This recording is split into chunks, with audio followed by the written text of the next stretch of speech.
नमस्कार। आइए बात करते हैं सबसे पहले आपकी कनिष्ठा उंगली के बारे में। मैंने हमेशा कहा है कि जब कनिष्ठा उंगली जाकर सूर्य की उंगली के पहले पर्व तक पहुंच जाए तो ऐसा व्यक्ति अपने जीवन के अंदर बहुत प्रतिभाशाली होता है, ज्ञानवान होता है, सही समय पर सही स्थितियों को भाप करके निर्णय लेता है और ज़िंदगी में तरक्की प्राप्त करता है। ऐसे व्यक्ति बहुत मेहनती होते हैं और अपने काम को करके ही दम लेते हैं। तो ये अपने आप में बहुत अच्छा इंडिकेशंस आपकी यहाँ पर उंगली के अंदर मुझे मिला है। अब बात करता हूँ मैं सूर्य की उंगली के बारे में। सूर्य की उंगली यश मान सम्मान के लिए जानी जाती है और यश मान सम्मान की उंगली पर यदि देखता हूँ तो कहीं से कहीं तक किसी भी प्रकार की बदनामी का योग नहीं।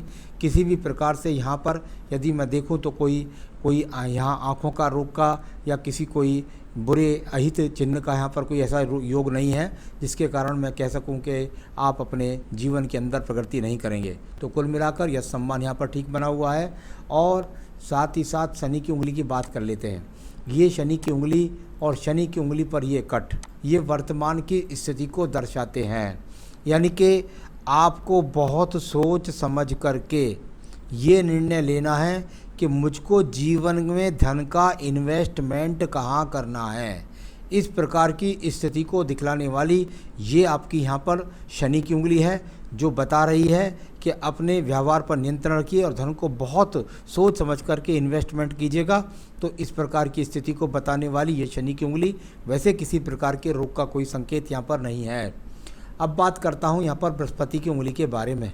बृहस्पति की उंगली और उसके सेकंड पर्व पर जब इस प्रकार की रेखा हो जाए तो व्यक्ति का पत्नी के साथ संबंध अच्छा नहीं होता। यानी भाषा शैली में गरम नरम बहुत ज़्यादा रहता है और यहाँ पत्नी के साथ में व्यक्ति का संबंध अच्छा नहीं रहता। इसके 3 रूप माने जाते हैं। कभी कभी पत्नी का स्वास्थ्य खराब माना जाता है और कभी कभी देखा जाता है कि स्वयं जातक का पेट बहुत खराब रहता है। तो लेकिन यहाँ पर इस बात के संकेत ज़्यादा हैं। तो अपनी पत्नी से संबंधों को अच्छे रखिए और स्वास्थ्य का उनके ध्यान रखिएगा। आइए बात करता हूँ आपके सीधा बुद्ध पर्वत के बारे में। बुद्ध का पर्वत और यहाँ पर सम पर्वत के रूप में बुद्ध पर्वत है। अगर यहाँ पर आप इंक लगाते तो यहाँ हल्की हल्की वॉल रेखाएँ निश्चित रूप से आती जो मैंने खींची हैं। जब इस प्रकार की रेखा हो तो व्यक्ति के जीवन के अंदर पर्व यहाँ अनुकूल है, यानी कि सम रूप से आपके पास में धन आते रहेगा। सम रूप से मेरा मतलब होता है समान रूप से व्यक्ति के पास धन के आगमन बने रहेंगे। इस प्रकार को दिखलाने वाला यहाँ का ये पर्व है। आइए बात करता हूँ एक बहुत मुख्य बात आपके हाथ के अंदर। अगर आप अपने हाथ के अंदर यहाँ देखेंगे इस जगह और यहाँ देखेंगे तो इस जगह, ये दोनों जगह शंख बन गए हैं। यहाँ ये पर्व जो बनते हैं ये उंगलियों के ऊपर बनते हैं, यानी उंगलियों के प्रथम पौरवे पर बनते हैं। ये बहुत शुभ चिन्ह कहलाते हैं। इन शुभ चिन्हों के कारण ही, वरना आपके हाथ की रेखा को देख करके ये चूक हो जाती व्यक्ति से कि आप राज्य सरकार की नौकरी में जा सकते थे या नहीं। तो कुल मिलाकर ये अपने आप कहलाते हैं। इनका मतलब होता है व्यक्ति के जीवन के अंदर उसका सम्मान बना रहेगा। मैं सरकारी नौकरी के लिए नहीं कहूँगा, आपने बता दिया है इसलिए, लेकिन मैं भी यहाँ ज़रूर चूक जाता कि आपके जीवन के अंदर सरकारी नौकरी मिलती या नहीं मिलती। तो कुल मिलाकर के ये यहाँ पर बस यहाँ से ये एक छोटा सा जो चिन्ह है ये ज़रूर मजबूती के साथ ऊपर से निकला है। तो ये जल्दी एज के अंदर व्यक्ति को जीवन में नौकरी दिला देता है। तो इसका सीधा पर्व का मतलब बस यहाँ है, बाकी सम्मान आपका बना रहेगा। इस प्रकार का पर्व यहाँ पर है। अब बात करता हूँ इसके बाद में सीधा शनि पर्व के बारे में। शनि पर्व और नीचे से निकल करके जा कर के यहाँ मंगल पर्व से निकल करके रेखा का संबंध बहुत सारा शनि पर्व को रेखाएं जा रही हैं। मंगल पर्व से रेखाएं निकल करके जब व्यक्ति को जाती हैं, मैं साथ के साथ प्रथम मंगल पर्व की शोभा को भी बोल देता हूँ कि प्रथम मंगल पर्व से जब रेखाएं इस तरह निकल के शनि पर्व से संबंध बनाती है तो व्यक्ति जमीन के कार्यों से, खेलकूद के कार्यों से, टेक्निकल कार्यों से, साथ ही साथ अपने जीवन में मेहनत के कार्यों से व्यक्ति जीवन में धन प्राप्त करता है। और आपके जीवन के अंदर ये कर्म रेखाएं यहाँ पर मंगल पर्वत भी बहुत मजबूत हैं। तो ये अच्छे संकेत होते हैं व्यक्ति के जीवन के अंदर साहस के कारण, जो व्यक्ति को धन की ऊर्जा के कारण व्यक्ति को धन दिलवाते हैं। आइए बात करता हूँ इसके बाद में आपके सीधा बृहस्पति के पर्व की। कुछ रेखाएं यहाँ बहुत ज़्यादा बिखर करके हैं। अगर देखें तो ये रेखाएं वो रेखाएं हैं जो मंगल पर्व से अति साहस को दर्शाती हैं। मंगल पर्व से निकल कर के शनि पर्व को जाने वाली रेखाओं का यहाँ भी संबंध बना और कई ब्रैकेट्स भी बने। यानी आपके जीवन के अंदर पैतृक संपत्ति के साथ साथ आप अपनी भी संपत्ति बना पाएंगे, यहाँ दिखलाने वाली ये रेखाएं भी हैं। अब हृदय रेखा को देखिएगा, हृदय रेखा और यहाँ से चल कर के थोड़ा सा यहाँ पर बीच में जाकर डाउन हुई और फिर ऊपर को उठ गई। यानी कुल मिलाकर के अति जोश व्यक्ति के अंदर एकदम अति जोश आता है, हृदय के अंदर एकदम बहुत उफान आता है। इसको आपको थोड़ा सा नियंत्रण रखना होगा, क्योंकि ये अपने आप में अति तूफान या अति उठाव गिराव जो होता है ये व्यक्ति के अंदर बहुत ज़्यादा तेज़ी से परिवर्तन करता है, एकदम दयावान बनाता है, एकदम कठोर बना देता है। तो ये बस इस तरह की बात है, कोई रोग की बात नहीं है। तो आपको सिंपल तरीके से चलना चाहिए। तो मंगल प्रथम पर्व मैंने बताया। अब बात करता हूँ आपकी लहरदार बुद्धि रेखा की। जो बात आपकी मैंने हृदय रेखा पर कही वही बात यहाँ से देखिए, ये तो वो रेखा है जो मैं बोल चुका, और ये रेखा यहाँ लहरदार होकर के और इस तरीके से पहुँच गई। तो वही बात है कि मस्तिष्क पर काबू रखना है। कोई भी निर्णय लेने से पहले उसको बहुत संभल करके सोचिए, फिर उस पर डिसीजन लीजिए। ऐसा नहीं आज कुछ कह दिया कल कुछ कह दिया। तो कुल मिलाकर जब लहरदार बुद्धि रेखा चले तो व्यक्ति अपने दिमाग से स्थिर रहता है। कभी सोचता है मैं कुछ कर जाऊंगा, कभी सोचता है मैं कुछ कर जाऊंगा। इस प्रकार की रेखाओं को दिखाने वाली आपकी ये रेखा है। मंगल द्वितीय पर्वत ज़्यादा स्पष्ट आपने हाथ की रेखा नहीं भेजी है, लेकिन यहाँ पर बिखरी हुई रेखा जब इस प्रकार से होती हैं तो ये व्यक्ति के जीवन के अंदर वैसे तो झगड़े झंझट की स्थिति कोई दिखती नहीं है, लेकिन द्वितीय मंगल पर्वत का संबंध जब मेहनत का होता है तो व्यक्ति मेहनत से सूर्य पर्व का स्थान को देखने वाली रेखा यहाँ पर है, तो कुल मिलाकर मेहनत से अपने कार्यों को सिद्ध कर लेता है। बस अभी कोई झगड़े झंझट के योग नहीं है। चंद्र पर्वत को देखिएगा, ये भी बहुत सारा पर्वत उठ कर के नीचे को दब करके कुछ बिखरी रेखाओं के साथ भी मौजूद है। यानी कि अस्थिर स्वभाव को यहाँ भी आपकी चंद्र पर्वत दर्शा रहा है। तो बार बार आपके हाथ के अंदर इन्वॉल्वमेंट जो निकल रहा है वो यही निकल रहा है कि आप अपने स्वभाव को स्थिर करके पक्का निर्णय लेकर के अपने जीवन में आपको बढ़ना है। तो ये चीज़ यहाँ पर दिखलाई देती है। आइए बात करता हूँ इसके बाद में आपके सीधा शुक्र पर्व से निकल करके ये शनि पर्व से देखने वाली बुध को रेखा, यानी कुल मिलाकर इसको बोलते हैं व्यापारिक रेखा। और व्यापारिक रेखा यहाँ पर यदि मैं देखता हूँ तो यहाँ ठीक ठाक आपके पास है, आप व्यापार कर सकते हैं सही रूप से। इसमें कोई भी ऐसी बात नहीं कि आप व्यापार नहीं कर सकते हैं। आपके पास कनिष्ठा उंगली भी मजबूती थी। तो यहाँ आपको ये व्यापारिक रेखा जब बुध पर्वत को देखे तो व्यक्ति संसाधनों से अपने साधन को बढ़ाना बहुत चाहता है। अब बात करते हैं भाग्य रेखा की। भाग्य रेखा और यहाँ बिल्कुल इस तरीके से जाकर चंद्र पर्वत से निकले दूर स्थान से जाकर के व्यक्ति का भाग्य उदय होता है।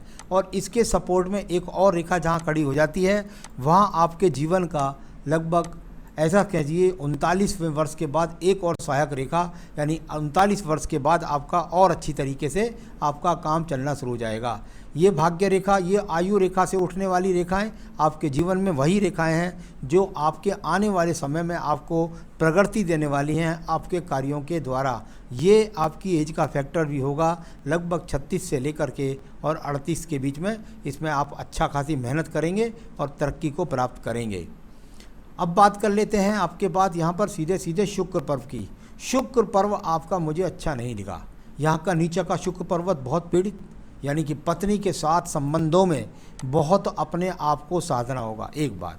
दूसरा, शुक्र पर्व जब इतना पीड़ित होता है व्यक्ति संसाधनों की तरफ ज़्यादा आकर्षित हो जाता है, और ज़्यादा आकर्षित होना किसी भी व्यक्ति के जीवन में अच्छा नहीं होता। साथ ही साथ आपकी बुद्धि रेखा भी वो है, तो पैसे को संजो करके बड़ा संभाल करके आपको चलना है। कहीं आप ये शुक्र के साधन ख़त्म ना कर लें, ऐसे चिन्ह यहाँ पर नज़र आ रहे हैं। तो कहीं गलत जगह इन्वेस्ट मत करिए, बहुत सोच समझ करके आपको इन्वेस्टमेंट करना है। आइए बात करता हूँ संतान रेखाओं के बारे में। संतान रेखाएं आपके हाथ से स्पष्ट नहीं चमक रही, पत्नी के हाथ से दिखाएंगे तो पता लग जाएगा कितनी संतान रेखाएं आपके पास हैं। अब बात करता हूँ आपकी आयु रेखा की। आयु रेखा जहाँ चलती है और चलने के बाद सीधा जाकर शुक्र पर्व के यहाँ तक पहुँच गई, यानी कुल मिलाकर वर्तमान में 72 वर्ष की आयु है, जो आगे भी बढ़ती रहती है और बढ़ेगी नहीं निश्चित। तो यहाँ सब हाथ का जो पढ़ने का तरीका है उसको मैंने पहले इसका फल बताया है। अब आपके सवालों से देखता हूँ। मेरे रिटायरमेंट है मार्च 2021 में डिफेंस सर्विस में। मेरे आगे नौकरी करनी है का मन नहीं है। मैं बिजनेस करना चाहता हूँ, बिजनेस के योग हैं या नहीं, या किस क्षेत्र में और किस नाम से करूँ। देखिए मैं आपको बताता हूँ, ईश्वर की बड़ी कृपा रही कि आपको पहले नौकरी मिल गई सरकारी, और बिल्कुल निश्चित रूप से उसको आप बड़ी सहृदयता से आप निभा करके आ भी गए।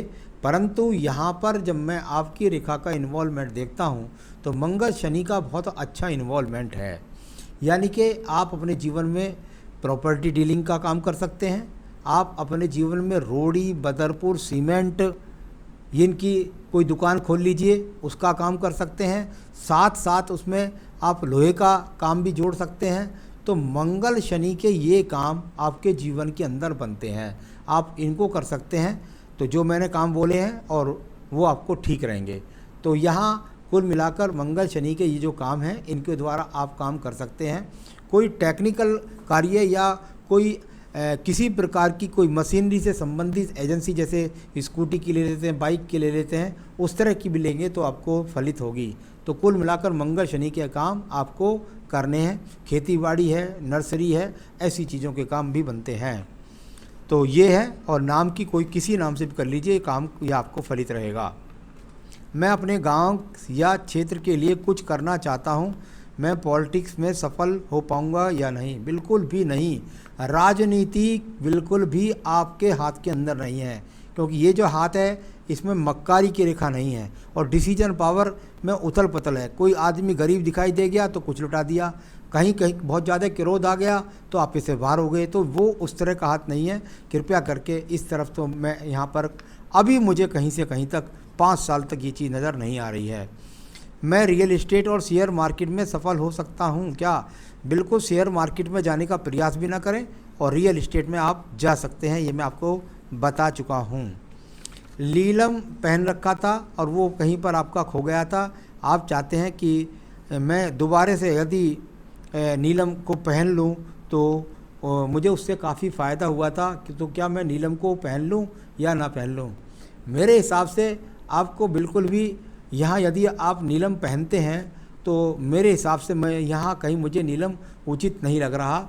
अगर नीलम की जगह आप कुछ पहनना ही चाहते हैं तो मैं कहना चाहूँगा कि आप यहाँ पर एक बेहतरीन सा पुखराज पहन सकते हैं। तो इसलिए आपको फलित भी नहीं था, इसलिए वो हाथ से हो गया और इसलिए वो खो गया। तो ईश्वर अच्छा चाहते थे, तो मेरे हिसाब से मैं तो यहाँ पर नीलम के लिए आपको नहीं कहूँगा। अगर आप पहनना चाहते हैं तो कोई बेहतरीन सा पुखराज पहन सकते हैं, और यदि आपको पुखराज चाहिए तो मैं दिखला सकता हूँ और आपके स्थान तक पहुँचा भी सकता हूँ। तो ये आपको यहाँ पर ध्यान करना है। और इसके बाद कहा है आपने कि मानसिक शांति से जीवन में निर्णायक लायक बुद्धि रही है, अब कहो जाने के बाद मुझे हाँ, तो रतन तो आपको धारण करना ही नहीं है, और बुद्धि रेखा के बारे में मैंने बता दिया है, ये बहुत अप डाउन है। तो यहाँ आपको जो काम है वो बता चुका हूँ। नीलम आपको नहीं पहनना है, रियल एस्टेट का आप काम कर सकते हैं, राजनीति में आपको नहीं जाना है, ये सब बातें मैंने बताई। आपने कहा कि मेरी पत्नी का स्वास्थ्य ठीक नहीं रहता है, हाथ से भी लगता है देखने में कि स्वास्थ्य ठीक नहीं रहता है, उनसे कहें कि वो रोज़ाना अपनी पूजा के अंदर देवी कवच पढ़ा करें। तो वो देवी कवच पढ़ेंगी तो उनसे उनको काफ़ी कुछ उनकी स्थिति ठीक होगी। और आपकी मानसिक अशांति की शांति के लिए बात है, पुखराज पहनेंगे तो मानसिक शांति भी मिलेगी। और साथ ही साथ आप यदि अपने जीवन में कोई पूजा पाठ जोड़ना चाहते हैं तो मैं ज़रूर कहना चाहूँगा कि आप बस पूजा पाठ में सिर्फ़ और सिर्फ रोज़ाना जो है हनुमान अष्टक और रुद्राष्टकम, हनुमान अष्टक और रुद्राष्टकम, भगवान शिव की पूजा है, बजरंगबली की पूजा है, इसको करिए। फिर देखिए आपके जीवन में आपको शांति भी रहेगी और साथ ही साथ आप अपने कार्यों को सही तरीके से कर भी सकेंगे। इतना करें, जीवन में सुखी रहें, यही मेरी शुभकामनाएं। नमस्कार।